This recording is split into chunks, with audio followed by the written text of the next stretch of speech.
Fala pessoal, Rafael, chaveiro confiança aqui de São Paulo, e hoje 7 de abril, terça-feira, eu estou com essa Range Rover Evoque 2023.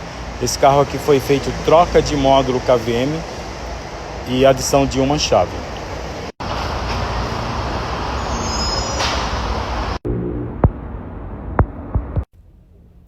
Pessoal, vamos lá. Essa daqui é a chave original do cliente.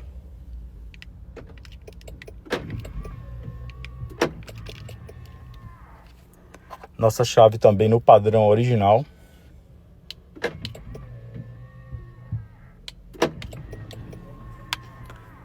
Esse aqui é a peça que a gente substitui.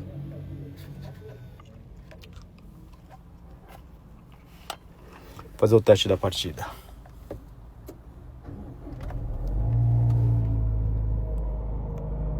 E é isso aí, pessoal. Mais um serviço realizado com sucesso. Rafael, chaveiro confiança aqui de São Paulo. Precisar, é só chamar.